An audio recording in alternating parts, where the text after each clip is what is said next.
Olá, eu sou o Dr. Arthur Maranha, médico, e nós vamos falar hoje sobre medicações e suas ações nos vírus e no coronavírus.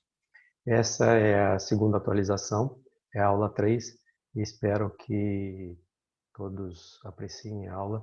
Essa aula foi feita com o intuito de ser um resumo, tá, das principais ações para uma consulta rápida, tá bom?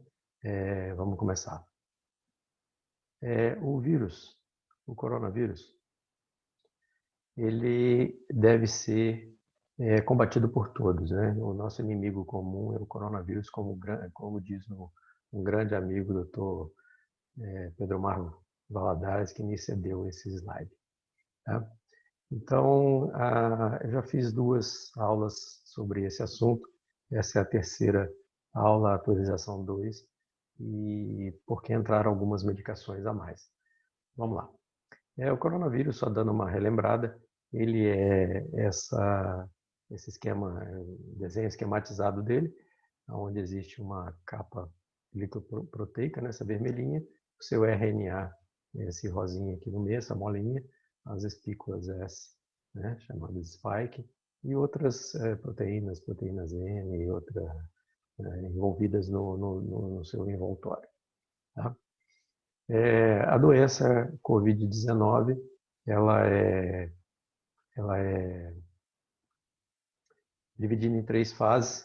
A fase 1, que é a fase de replicação viral, a fase 2, que é a fase inflamatória, e a fase 3, que é a hiperinflamatória. Nas variações novas, essa fase 1 é uma fase bem mais rápida, né, evoluindo rapidamente para a fase 2. Tá? O tratamento da Covid, só vou dar uma pincelada, ela divide em duas etapas. É o tratamento imediato, que é a fase viral, e o tratamento tardio, que é a da fase inflamatória. O tratamento imediato ele divide em pré-exposição, que é o tratamento profiláctico, e o pós-exposição, que seria a profilaxia dos contactantes, né, e tratamento propriamente dito. A fase 2, a fase tardia é dividida em fase 2 e fase 3. A fase 2 ainda é inflamatória, como eu disse para você, ainda é uma outra janela de tratamento para vocês. E a fase 3 é a fase, geralmente, de complicação, fase inflamatória. Eu costumo dizer que é a fase que a gente está perdendo a batalha. Tá? Esse é um desenhozinho esquematizado sobre o vírus, né? O vírus aqui em cima, as proteínas spike. Na membrana existem existem 3 receptores, mas aqui estão esquematizados 2, que é o ECA2, né, o ACA2, e uma protease chamada protease transmembrana, ou TMPRSS2. O vírus, a proteína spike se liga, a principal via de entrada de endocitose do vírus é através da enzima ECA2, tá? E ela, para ativação, para esse tipo de entrada, precisa dessa enzima TMPRSS2, a gente vai falar um pouco mais aí na frente. Bom, aqui são as formas de endocitose, separei 2, que são usadas pelo vírus, pelo coronavírus. Essa é através de vesícula, formação de vesícula. Então, o vírus ele se acopla ao ECA2, por exemplo, e vai entrando na membrana celular, entra na célula, formando uma vesícula, um vacúolo. Tá? Essa é um tipo de entrada, tá, de endocitose, e essa aqui é outro tipo de endocitose, em que a membrana do vírus se funde com a membrana celular e é emitido para dentro do citoplasma já o material viral. Tá? Então, através da ECA2, endocitose por formação vesicular, e através da enzima, principalmente da enzima TMPRSS2, através da endocitose por fusão de membranas.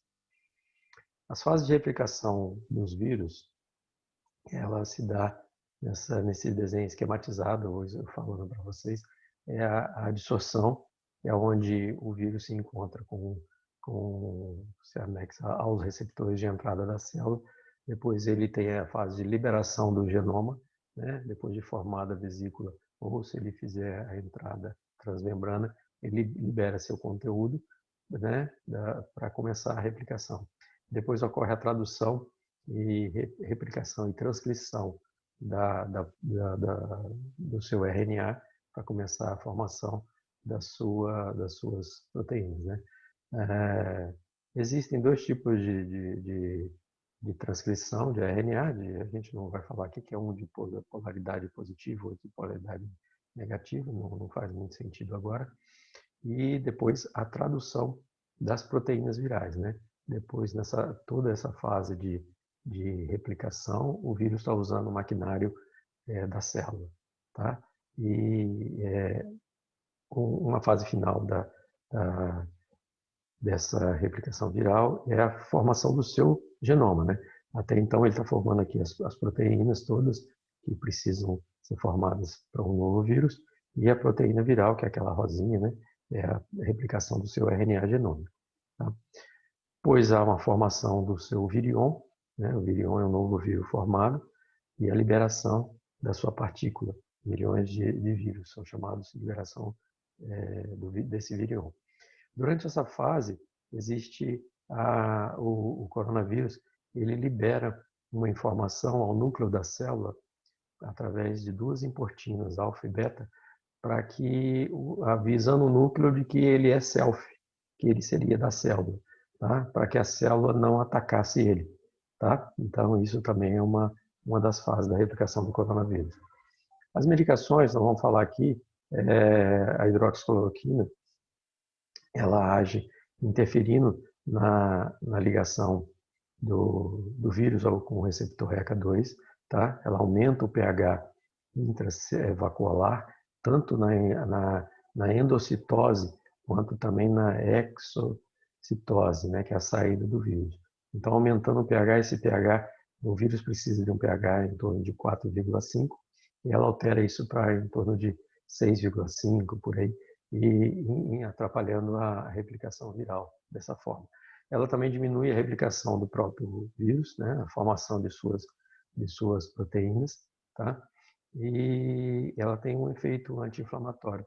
Ela age nas interleucinas, né? Ela bloqueia interleucinas e age também na resposta do linfócito CD8, tá? E ela é inófora do zinco. Ela ajuda o zinco a penetrar na célula. A gente vai falar do zinco daqui a pouco. Tá? A azitromicina, como todos os macrolídeos, ela age na mitocôndria celular. A mitocôndria é uma fonte de energia, a bateria, é onde produz a enzima, é a usina de produção de energia. Então, ela age ali diminuindo a energia de todo o maquinário celular. Ela tem um efeito também anti-inflamatório, agindo nas interleucinas, além do seu efeito antibacteriano, já conhecido. A ivermectina, ela interfere na ligação do vírus, na informação daquela, como eu falei para vocês, aquela informação que o vírus manda para o núcleo da célula, através das duas importinas alfa e beta. Ela separa essas duas importinas e o vírus não consegue ter a informação, mandar a informação de que ele é da célula. Então a célula começa a agir com a sua imunidade inata, né, celular, através de interferon e outros mecanismos, para defender a sua célula. Tá? Ela também tem um efeito anti-inflamatório, ela diminui a produção de interleucinas, sendo assim uma droga bastante importante, e ainda existem alguns estudos sobre outras ações da ivermectina que ainda não são todos conhecidos. Tá? Ela modula, né? Ela age modulando os anticorpos e com seu efeito imunomodulador, agindo também na interleucinas e no sistema celular. Tá? Ela interfere também na ligação do vírus ao receptor ECA2. É uma droga com muitas ações, né, nos vírus. Tá? A nitazoxanida, ela tem efeitos de aumentar a produção do interferon, então isso ajuda a imunidade inata, né? E ela também diminui a replicação da proteína S do vírus, atrapalhando assim a sua formação. Ela também age como os macrolídeos, agindo na função da mitocôndria, diminuindo a produção de energia da célula, diminuindo a produção dos vírus. Tá? É uma droga também com muitas funções importantes, né? Além do efeito anti-inflamatório agindo nas interleucinas. Tá? O zinco. O zinco é uma substância, é um oligoelemento, ele é o segundo oligoelemento mais populoso no organismo. Ele age de várias formas. Ele inativa o próprio micro-organismo, inativa o zinco, né? Ele inativa o vírus vivo, agindo de uma forma como um antiviral verdadeiro mesmo. Tá? Ele diminui também, aumenta na realidade o pH intracelular, né? Diminuindo o processo de reprodução viral. Ele diminui o processo de produção de várias proteínas virais, tá? Age também na inibição da formação do virion, tá? E ele impede a transcrição do genoma viral. Ele age praticamente em todas as funções, todas as ações, todos os mecanismos de produção do vírus, tá? Uma droga extremamente importante. Vitamina D é muito importante. Aqui a gente vai falar da vitamina D, já falando como calcitriol, né, que já é um metabólito, já passou pelo fígado, pela pele, tá? Ela tem muita importância. A vitamina D é importantíssima nas ações contra os vírus. Ela estimula a imunidade inata, ela estimula os macrófagos, ela age também na imunidade adquirida, regulando a interleucina, tá?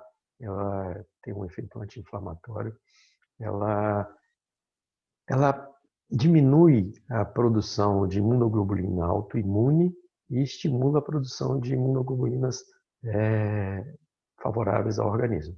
Ela também aumenta a conversão da enzima ECA2 em ECA, fazendo com que diminua a quantidade de receptores que o vírus tem para ligar. Tá? Isso ela faz através da hidrólise da angiotensina 2. Diminui a resposta inflamatória das interleucinas também, como eu tinha falado. Tá? Ela induz a produção de aminoácidos que são chamados LL37. Tá? Isso é uma coisa mais recente que se descobriu.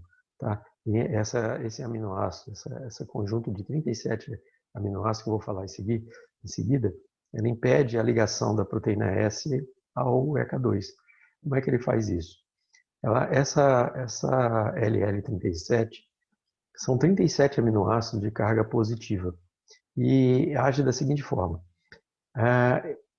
Esses aminoácidos, eles se ligam por ligação eletrostática às membranas dos micro-organismos, tá? E de micro-organismos são carregadas negativamente. Então, ele ocorre a destruição desses micro-organismos. Inibe também a ligação da proteína S ao ECA2, porque a proteína S tem carga negativa e eles são de carga positiva. E tem efeito antiviral também. A vitamina D diminuindo a aplicação de vários vírus. Tá? A N-acetilcisteína é uma droga muito interessante também. Ela aumenta a resposta proliferativa dos linfócitos T, tá? De forma positiva. Ela tem efeito nas interleucinas 1, 8 e 9, né? Então por isso é um efeito anti-inflamatório. Ela diminui o estresse oxidativo celular, porque ela é precursora da glutationa, que é diminuída, e a glutationa é um dos mais potentes antioxidantes que se existe. Ela estabiliza também a membrana alvéolo celular e alvéolo capilar, e ela tem efeito mucolítico e hepatoprotetor. Heparina. A heparina cada vez nos surpreende mais. Ela inativa o vírus vivo, porque a heparina, a sua substância, ela é muito semelhante ao heparansulfato celular. O heparansulfato é uma outra enzima que o vírus necessita para se ativar e para entrar na célula. Então, como sua substância,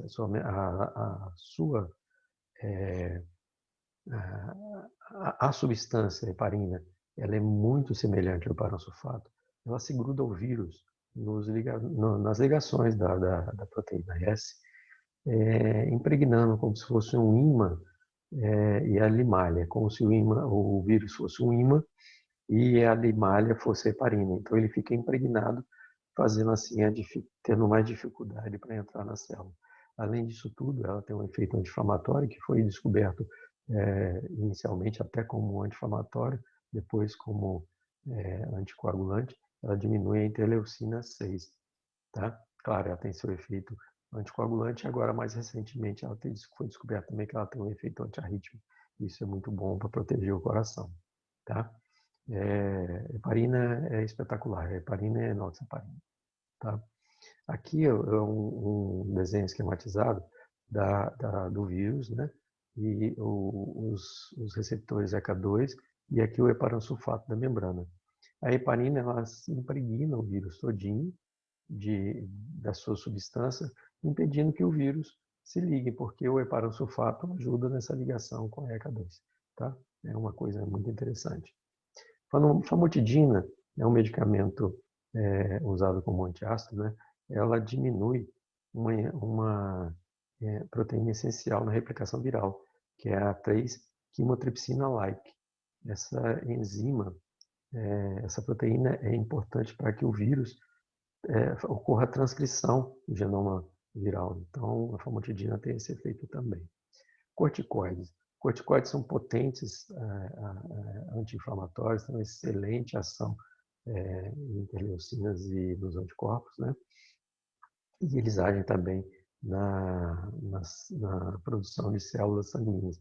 Então, ajuda a produção aumenta a produção de plaquetas e das células do sistema branco, né? Das células dos glóbulos brancos. Colchicina. Colchicina, ela é um anti-inflamatório, então a gente tem corticoide, é um anti-inflamatório da classe hormonal, né? A gente tem os anti-inflamatórios da classe não hormonal e existe uma classe intermediária que é a colchicina siliquada. Ela diminui a quimiotaxia dos neutrófilos, tá? Diminuindo a lesão vascular.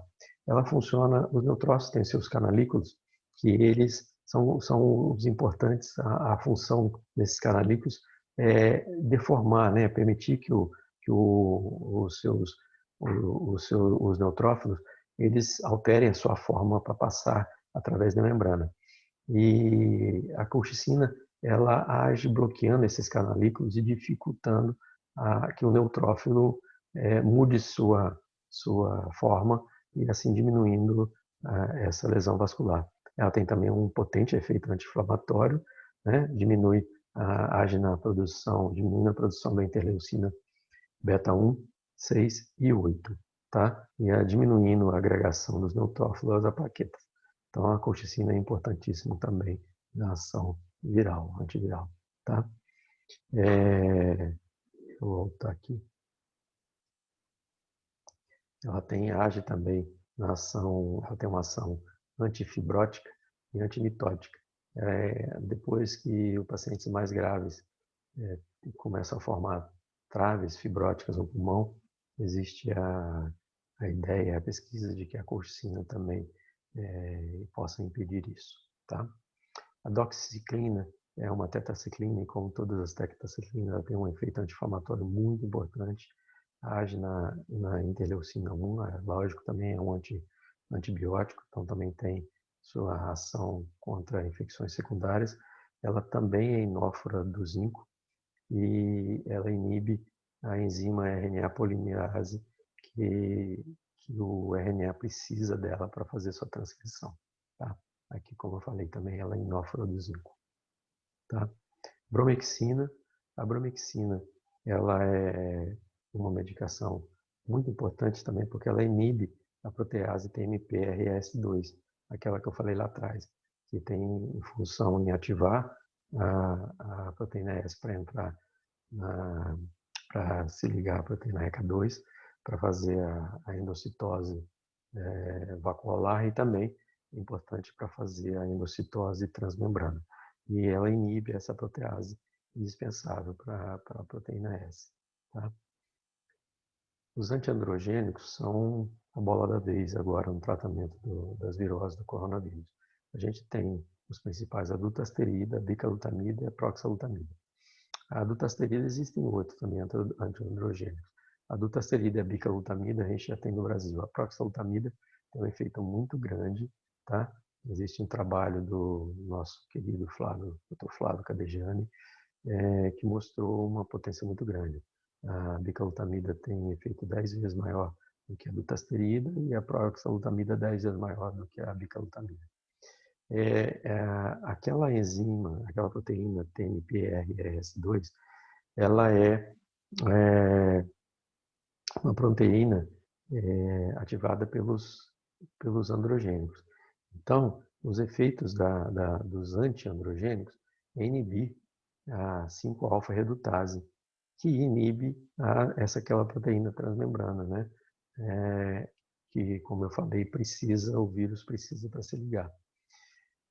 E aí, você diminuindo isso, você diminui a entrada do vírus. Elas têm também efeito anti-inflamatórios, tá? São efeitos imunomoduladores e efeito anti-inflamatórios. Agem também na lesão endotelial, diminuindo de forma muito rapidamente, muito brusca, muito drasticamente o efeito anti-inflamatório e as lesões vasculares. É um excelente medicamento, tá? Vai sair mais coisas sobre eles em breve. A espironolactona, ela é uma medicação que funciona parecido com a heparina em termos daquela analogia que eu fiz do ímã, tá? Ela aumenta, eu vou explicar, ela aumenta a expressão de ECA2 circulante, de forma semelhante à ECA2 recombinante. O que ela faz? Ela impregna o vírus com ECA2 circulante. E o vírus fica todo impregnado, como aquela analogia que eu fiz do ímã com a limalha. Tá? Fazendo isso, ele fica mais difícil dele ligar aos receptores ECA2 na célula. Tá? Então, a espironolactona tem esse efeito. Além do efeito anti-inflamatório, e ela protege também o coração, o rim e o pulmão. Tá? Ela funciona, ela age no sistema renina, angiotensina, aldosterona. Tá bom? Budesonida inalatória, ela tem efeitos anti-inflamatórios locais, né? Ela é um corticoide também inalatório, e ela também diminui o processamento de replicação viral. Tá? Isso foi testado já in vitro, mas provavelmente isso vai ser comprovado em vivo também. Tá? Ela tem o efeito de diminuir a expressão da ECA2 e também da TMPRS2, né? Diminuindo a endocitose viral. A indometacina é um anti-inflamatório não hormonal. Ela surgiu há pouco também com ação antiviral in vitro, tá? Matando diretamente o vírus, mas ela age nas interleucinas, principalmente na interleucina 6. E também ela ativa a proteína quinase, que desliga a tradução da proteína viral. Então, esse é um efeito celular muito importante na indometacina. Tá? É uma medicação que todos nós deveríamos dar um pouco de atenção a ela. É uma medicação barata e muito antiga. Tá? Quercetina, ela deve ser sempre usada com a vitamina C. Ela inibe a integração da proteína S com o receptor ECA2, tá? Impedindo a endocitose. Tá? Ela modula a expressão de interferon e interleucina 8. Ela estimula as células T. Tá? Outro efeito dela, ela inibe aquela enzima que eu falei, a 3-quimiotripsina-like, impedindo a replicação viral. Então, a quercetina é uma coisa muito importante também. É uma medicação muito importante, mas ela tem que ser sempre usada com a vitamina C. Eu vou explicar por quê. Ela inibe a MPRO, que é a principal protease do SARS-CoV-2. Então, ela age diretamente no vírus também. O fato da quercetina ser usada com a vitamina C é que uma parte dela, num determinado momento, ela acaba tendo um efeito oxidativo. e a vitamina C bota ela nos trilhos de novo. Ela transforma esse metabólito em substância antioxidativa. Então, a quercetina, lembre sempre de usar com a vitamina C. Tá? Ela tem um efeito imunomodulador. Melatonina. Melatonina, ela interfere na integração também da proteína S com ECA2, impedindo a endocitose viral.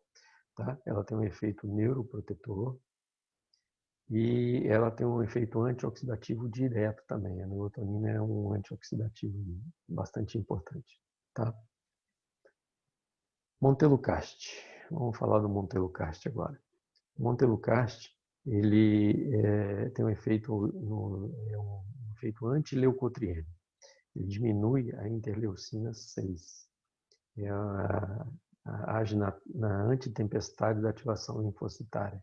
É uma medicação extremamente importante também, um efeito muito interessante. Diminui o efeito anti-inflamatório dos leucotrienos. Os leucotrienos, eles são sinalizadores da resposta inflamatória. Então, quando ele existe muita quantidade, vai haver uma resposta inflamatória muito grande, que é a tempestade de citocinas. E o Montelukast age nessa forma. Tá? Lactoferrina. A lactoferrina, ela se liga ao receptor heparansulfato. Lembra que eu falei da heparina? A heparina tem a substância heparina é parecida com o heparansulfato. Então, a heparina, ela gruda no vírus, né? Como se fosse aquele ímã que eu usei de analogia com a limalha. A lactoferrina, ela age um pouco diferente. Ela, na realidade, ela se gruda ao heparansulfato. Então, ela bloqueia ou ela congestiona o heparansulfato. E aí, quando o vírus chegar e precisar ser ativado pelo heparansulfato, não tem, porque eles estão todos ocupados, tá? Então, essa é a função dele. Então, ele impede a ativação da proteína S, diminuindo assim a entrada da célula. Fluvoxamina. A fluvoxamina, ela também inibe a TMPRSS2, tá? Então, também ela inibe a endocitose, principalmente da fusão transmembrana do vírus, tá? Ela também tem um efeito muito importante da melatonina, ela aumenta a disponibilidade da melatonina, tá? Então, ela potencializa a melatonina e ela regula a produção das citocinas, tá? E aí a gente falou da fluvoxamina, mas estão estudos e provavelmente também tem efeito, sim, a fluoxetina, citalopram, paroxetina, venlafaxina, a reboxetina, todos esses antidepressivos provavelmente terão efeitos como a fluvoxamina. Azul de metileno, ou também, né, o nome correto dele, saiu aqui errado, cloreto de metiltionine, metilcloreto de metiltionine, que é o azul de metileno, tá? Azul de metileno, ele tem efeitos antioxidativos, tá? Ele diminui o estresse oxidativo, ele é um potente antioxidante mitocondrial e aumenta a respiração mitocondrial. É uma medicação antioxidante importante. A gente tem um conhecimento que ele é um antídoto para metimoglobinemia, né, que reduz o M da hemoglobina. Mas o efeito dele é anti-inflamatório, ele age também na detoxicação de metais pesados, tá? E isso aí agindo também a proteção à melatonina, tá ok? Ele atravessa a barreira hematocefálica e é um neuroprotetor, tá? Niclosamida. A niclosamida é aquele medicamento que foi usado para tratar tênia, tá?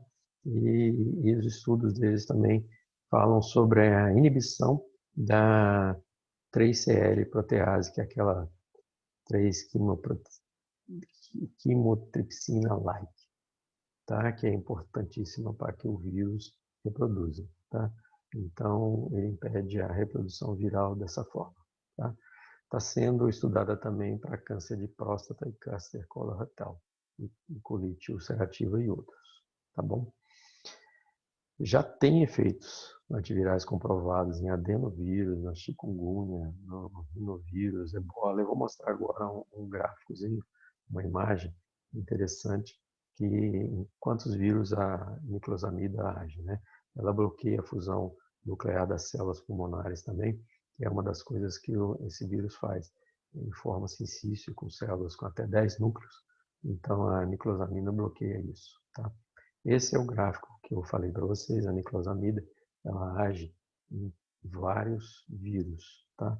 Então é uma droga extremamente interessante de uso, tá?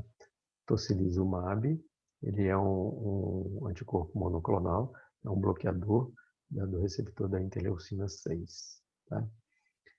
Etanercept é um anti-TNF, um inibidor de fator de necrose tumoral, diminui a interleucina 1 e 6.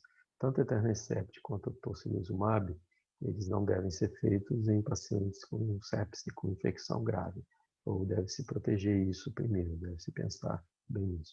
Anakinra é uma medicação que ainda não tem no Brasil.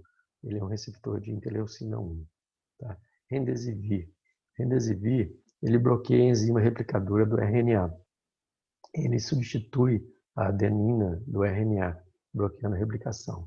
O seu efeito seria assim: o remdesivir, ele entra na célula e quando o vírus está se replicando, ele vai usar a adenina, guanina, o que tem na célula para formar o seu RNA e suas proteínas. Aí o que acontece? Ele usa a célula, em vez do vírus usar a adenina, ele usa a molécula do remdesivir, formando uma molécula falsa ou defeituosa. O problema no coronavírus, é o que já está, uma das coisas que estão em pesquisa, é que o vírus do coronavírus, na sua formação, na sua replicação viral, ele tem a capacidade de voltar. Então, quando você está formando o seu RNA, as suas proteínas, se houve uma colocação de uma molécula errada, ele tem a capacidade de voltar e corrigir isso. Então, esse talvez seja um dos efeitos que o remdesivir não está tendo grande efeito como esperado, tá? Plasma de convalescente foi uma coisa usada bem no início, tá? São anticorpos específicos, mas existem reações, né? E existe também, tem que ser usado bem no início. Usado depois, na fase viral, não tem muita resolução, tá? Declaração de Helsinki, que eu gosto de colocar, porque a gente está numa época de muito debate e ela fala uma coisa importante, que é no tratamento de um paciente em que não existem intervenções comprovadas ou outras intervenções conhecidas e ineficazes, o médico, após procurar aconselhamento especializado, com o consentimento informado do paciente ou do seu representante legal, ele pode usar uma intervenção não comprovada, sim, no seu julgamento, né, no julgamento do médico, para oferecer esperança de salvar a vida, restabelecer a saúde ou aliviar o sofrimento do paciente. Bom, gente, eu espero que tenham gostado, tá? As referências bibliográficas estão aqui, vão ficar aí no final da apresentação, tá? E tendo mais apresentação, eu venho falando, tá? Se gostaram, dá um likezinho aí, né? Se não gostaram também, dá um dislike e se inscrevam no canal que tendo mais informações eu passo para vocês. Obrigado e tudo de bom.